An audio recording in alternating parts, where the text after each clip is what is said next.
Bismillahirrahmanirrahim. Assalamualaikum warahmatullahi wabarakatuh. Rakan-rakan sekalian, bertemu lagi kita dalam Live Notes. Bukan Death Note tapi Live Notes.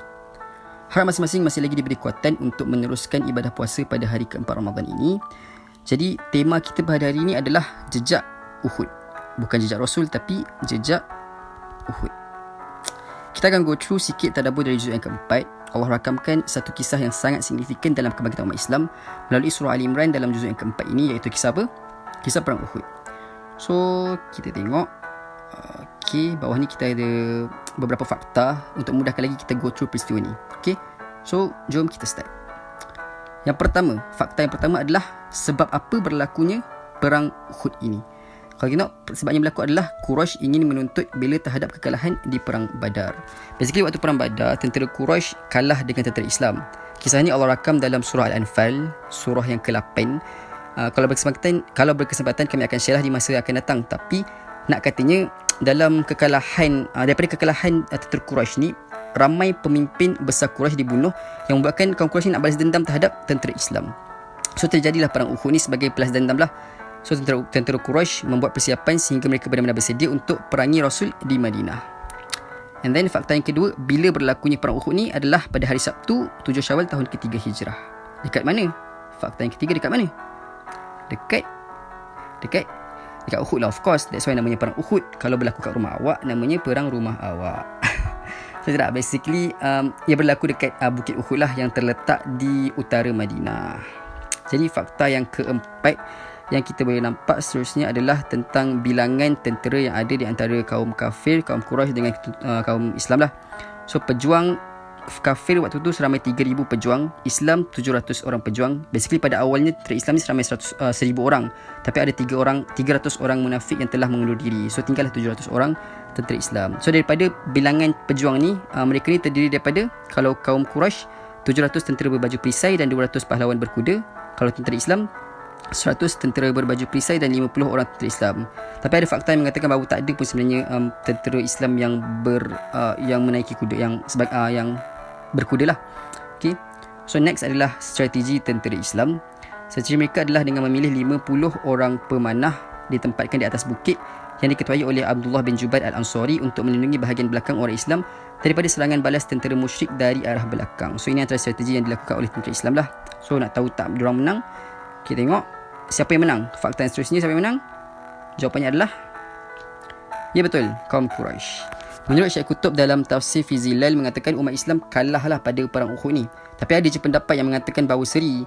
So, wallahu alam, khilaf. Kita cuba untuk faham je peristiwa ni melalui apa yang saya cuba terangkan lah, insyaAllah. Nak bagi mudah faham, saya cuba untuk sketch. So, ini adalah gunung Uhud. Lebih kurang macam ni lah. So, tentera Islam ada dekat sini, dan 50 pemanah tadi tu ada dekat atas ni, kat atas bukit ni, untuk lindungilah bahagian belakang ni. So, tentera musyrikin waktu tu ada dekat sini. So, apa yang berlaku? Perang bermula. Allah bantu at first orang Islam dengan menentang musuh lah. So, orang Islam dah menentang musuh. So, ramai musuh Quraisy yang tewas, dan akhirnya mereka dah nak undur diri lah. Bila mereka nak undur diri ni, orang-orang Muslim pun start lah untuk ambil harta rampasan diorang. So, bila mana orang-orang dekat atas ni, dekat atas bukit ni, pemanah-pemanah dekat atas bukit ni, diorang nampak benda tu berlaku, diorang pun rasa macam nak tinggalkan juga posisi diorang kat atas ni untuk ambil ghanimah yang ada dekat bawah tu, harta rampasan yang ada dekat bawah tu. Ketua diorang, Abdullah bin Jubair, dah ingatkan dah diorang tentang pesanan Rasul, which is kena stay kat atas ni. Tapi diorang cakap peperangan dah habis, so tak perlu lagi nak stay kat atas ni. So, tinggallah dekat atas ni Abdullah dengan beberapa orang, lebih kurang dalam 10 orang yang enggan tinggalkanlah posisi kat atas ni. So, bila mana Khalid Al-Walid nampak benda ni berlaku, Khalid Al-Walid daripada kalangan Quraisy, nampak peristiwa ni berlaku, nampak pemanah tu dah tinggalkan posisi diorang kat atas ni. So, diorang pun patah balik. Diorang cuba untuk serang hendak melalui belakang dan serang tentera Islam. So, akhirnya tentera Islam pun tak sedar, and diorang pun diserang, dan daripada situlah ikatan barisan diorang ni dah jadi kacau bilau. So, dari situlah ramai daripada kalangan tentera Islam yang terkorban. So, dari sini kita nampak perang Uhud ni sebenarnya memberi kemenangan kepada pihak Islam at first, pada awalnya, tapi akhirnya diakhiri dengan kemenangan pihak Quraisy pada second round. So, itu sedikit sebanyak lah tentang perang Uhud. And fakta yang tambahan yang kita boleh dapat adalah bila mana Saidina Hamzah terbunuh pada waktu perang Uhud ni lah. Bila mana Saidina Hamzah ni adalah papa saudara Nabi yang Nabi sayang, dan Nabi sangat sedih lah bila mana Saidina Hamzah ni dibunuh. Dan fakta yang seterusnya adalah wanita Islam juga turut membantu. Antaranya adalah Safiyah binti Abdul Muttalib. Saja nak promote sikit video ni, bukan video saya pun tapi best lagu ni.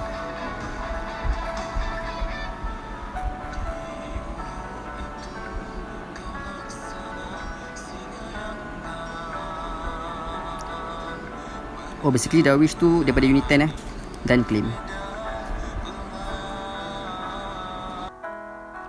Okay, so apa ibrah yang kita boleh dapat daripada peristiwa Uhud ni? Yang pertama, patuh arahan pemimpin. Kita lihat dalam peristiwa ni, Rasulullah mengarahkan pasukan pemanah untuk stay ke atas bukit untuk melindungi bahagian belakang tentera Islam. Tapi diorang tak follow. Kenapa diorang tak follow?